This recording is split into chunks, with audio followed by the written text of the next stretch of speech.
A lot of the projects, I think there's been a similar thread in really just enabling people to discover the joys of running on these blades. Why do you think it's so important that, especially with kids, because seeing the video, I think everyone has a very strong emotional reaction to seeing kids running. Is it just a kind of a liberation, and something you can do every couple of weeks or so, you think? Or do you really think this is important for motivating kids to go to the Paralympics or something? What do you think? What's so important about the Affordable Blade Project?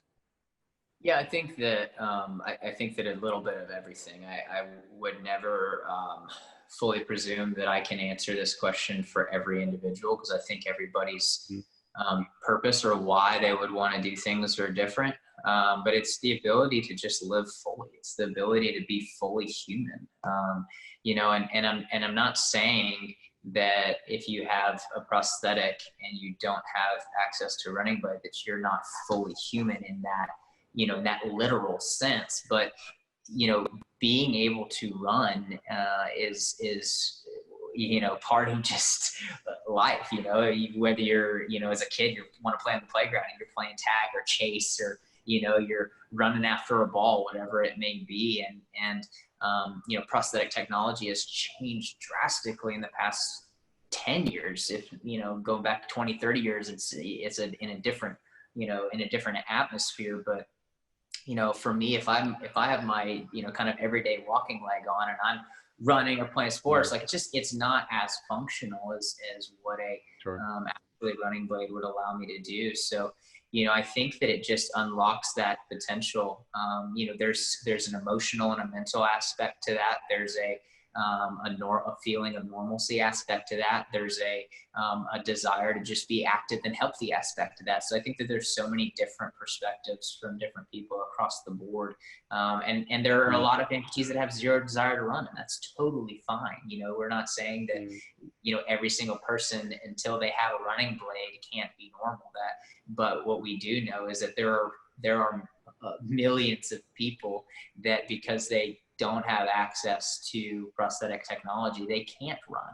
And so we believe that the driver of that is access, and that the reason that access is an issue is because of resources and cost. And so we're trying to use the access that we have to both the resources and the potential to drive the cost down to really make that impact. And when we're looking at the blades, and Ken had mentioned earlier, as his biggest hurdle that he's trying to overcome is as we decrease costs, and find ways to decrease costs, we do risk the integrity of the product. And so we have a scale that we're testing those things on, and we know the exact percentage of where we are right now compared to the durability of the blade that I'm using and the one that we're creating.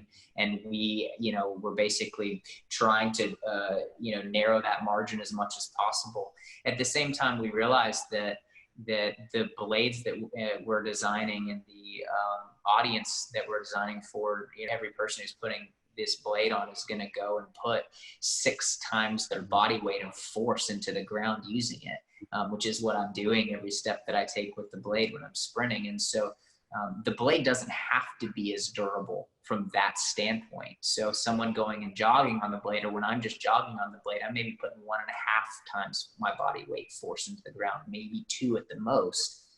And so putting that into perspective, when you're looking at the strength and durability of the blade, although the numbers may be different, how they're being used is different as well. And so that's kind of a factor that we're trying to consider as we're developing this, to say, hey, where's that point that we feel comfortable and okay with saying, hey, you know what, if it's 75% durability, like that's actually, based on the numbers, it's actually stronger than the blade that I have Mm. from the standpoint of how it's going to be used. So, you know, in doing that, we're not saying, hey, you can't use this blade up to this point. Every blade has its limits. You know, I've broken blades before, other athletes have broken blades before, and these are the most durable, best blades in the industry. So, you know, you can take a perfectly made vehicle and rev the engine up too much and break it as well. So, you know, everything is breakable in some capacity. But what we're trying to do is we're trying to find that balance between cost and efficiency to be able to, you know, again, build a bridge across the gap that exists in our world right now and give people the ability to do something that's fully human, which is run.